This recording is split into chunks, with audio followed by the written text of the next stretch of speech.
আজকে আমি বাসায় বসে বসে রিলস দেখতেছিলাম। তখনই মনে হলো আমার একটা পছন্দের জায়গা থেকে ঘুরে আসি এবং আপনাদেরও সেই জায়গাটিকে দেখাই।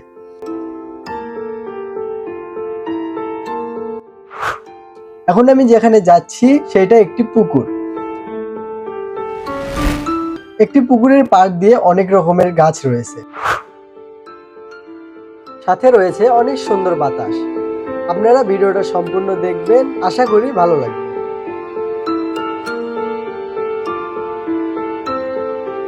হ্যালো বন্ধুরা, আসসালামু আলাইকুম। কেমন আছেন আপনারা? আমরা আজকে যেখানে আছি এটার নাম হচ্ছে সামাদের পুকুর। এই পুকুরের যে মালিক তার নামটি সামাদ, সে সম্পর্কে আমার দাদা হয়। তার নাম অনুসারে পুকুরটির নাম রাখা হয় সামাদের পুকুর। কিন্তু এটা পাড়ের জন্য এটার নাম হয়ে যায় সামাদের পাড়। সামাদের পাড়টি অনেক সুন্দর।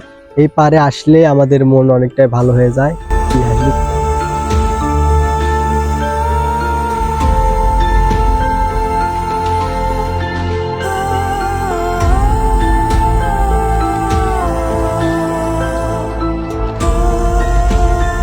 আপনারা দেখতেই পাচ্ছেন এই পুকুর পাড়ের সৌন্দর্যটা কতটা সুন্দর।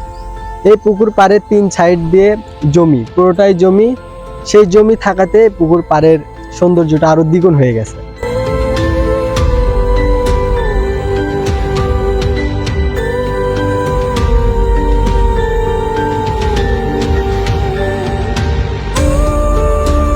বিকেলবেলা এখানে যে পরিমাণের বাতাস হয়, এই বাতাসের জন্য গ্রামের প্রায় অধিকাংশ মানুষ এখানে আসে আড্ডা দেওয়ার জন্য এবং বাতাসটা উপভোগ করার জন্য। সাথে এই সুন্দর দৃশ্য তো আছেই, সবুজে সবুজময় দৃশ্য আমাদের মুগ্ধ করে।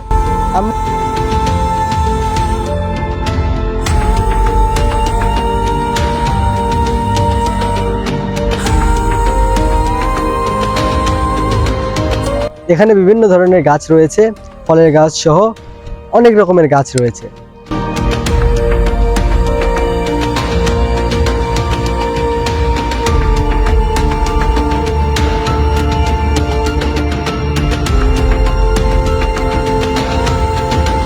অধিকাংশ মানুষ এখানে সকালে এবং বিকালে আসে। দুপুরবেলা এখানে প্রচণ্ড রোদ থাকে, তাই সেই সময় এখানে কেউ আসে না। আর এই পুকুরের মতো আরেকটি পুকুর আছে আমাদের গ্রামে, সেটাকে সবাই জাইদুলের পুকুর বলে জানে।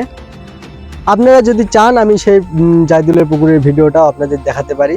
ওই পুকুরটা এই পুকুরটার চেয়ে আরো অনেক বড় এবং সেটার সাইড দিয়েও অনেক রকমের গাছ রয়েছে।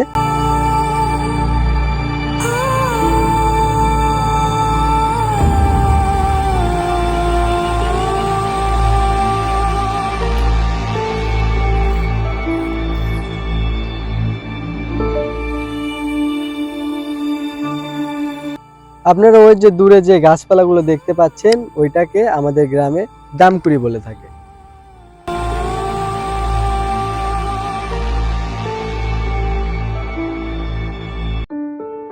এখানে গ্রামের অধিকাংশ মানুষ চাষাবাদ করে। বিভিন্ন ধরনের সবজি এখানে চাষ হয়। শীতের সময় এখানে আলু, পেঁয়াজ, রসুন চাষ করা হয়। এখন এখানে কচু সহ কিছু কিছু জমিতে ধানও চাষ করা হচ্ছে। সামনে যে পুকুরটা দেখতে পাচ্ছেন, এই পুকুর থেকেই পানি সেচ করে চাষাবাদ করা হয়।